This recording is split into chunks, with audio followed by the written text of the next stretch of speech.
Ngayon naman, pag-usapan natin ang definition of terms. So, paano nga ba tayo magsusulat ng definition of terms? Una, in research ang definition of terms, ay tumutukoy ito kung paano ginagamit ang isang word sa study na yon. So, ang terms ay tumutukoy sa mga main concepts, mga variables of the study, at yung mga kailangan na i-measure doon sa statement of the problem.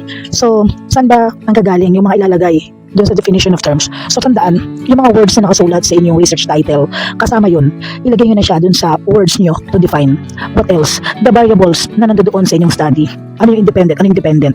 Then, the variables that you want to measure. So, lahat ng mga variables, mga procedures na gagawin nyo, ay ilalagay din yon sa definition of terms. At pwede rin tayo magdagdag ng mga unfamiliar words na nakikita natin sa iba't ibang parts pa na inyong related literature. Okay? At yung mga meaning na posibleng magkaroon ng iba pang meaning kung ang babasa ay nasa ibang field. No? So, pati yun ang definition of terms. So, ngayon, meron tayong dalawang types ng definition. Ito yung tinatawag na conceptual definition and operational definition. So, pag sinabi natin conceptual definition, yung salita na yun ay yun ang meaning galing sa isang dictionary, encyclopedia, nagbibigay siya ng typical na definition nun.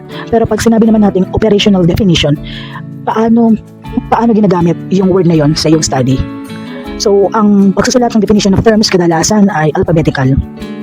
Alphabetical at nakasulat ang conceptual and operational terms. Yung mga beginners researchers katulad nyo, ay ipinasusulat ko yung conceptual framework. Ay conceptual meaning, conceptual definition. It's because for you to know at lagi nyong mabasa yung meaning talaga niya. And then, while you are writing your operational definition, nagkakaroon ngayon ng ibang words, pero at least naka-anchor pa rin ang inyong information doon sa operational definition base sa inyong conceptual framework. Okay? So in writing your paper, pwedeng magsulat kayo ng isang conceptual definition and then followed by 2 to 3 sentence ng inyong operational definition. Okay? So for example in here, education. We have a conceptual definition about education. Pero the way how it was used in the study, ang education ay pinag-uusapan lang elementary, high school, college, master, and doctorate. Wala na iba. Pero kung titingnan natin ang conceptual, maaaring sabihin natin ang education niya ay ano pinag-aralan niya. Pwede yun. Pero paano ginamit ang education sa study? Yun lang.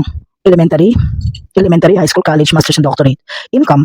Pag sinabi natin income, magkano kinikita annually, magkano kinikita araw-araw, income niya sa loob ng isang buwan, sa loob ng isang taon. Pero sa study na to, tinatanong lang niya ang income at ang definition ng income ay nare-receive na pera monthly. Okay? Approval.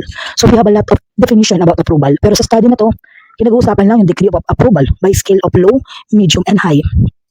Academic performance. Pag sinabi natin academic performance, pwedeng makita natin yung grades. No? Pwede rin natin pag-usapan kung paano siya nagbe-behave sa isang klase. Kamusta siya through singing or through showing her talents. No, pwedeng mag-academic performance yun. Pero in the study, it refers to the final grades after the year. It also refers to the general weighted average. So very specific. So yung mga tanong o yung mga nakasulat na to, dito sa education, income, approval, acceptance, academic performance, ang lahat ng yan ay malaki ang posibilidad na nakasulat yan sa statement of the problem. At yung mga tanong naman na to, yan. Okay? Ito mga tanong na yan, makikita naman yan doon sa survey questionnaire. Okay? So, ganun din yung gagawin ko sa inyo sa experimental research. Yung mga nakalagay dito sa part na to, yun yung mga nakalagay sa inyong statement of the problem. At yung mga nakalagay naman dito, posibleng yun naman ang laman na makikita ko sa inyong procedures or sa inyong mga interpretation. You understand? Okay, yun lang. That's all about definition of terms. So ulitin ko, ang conceptual framework, ang kalahatang kahulugan, galing yun sa mga literature or mga books.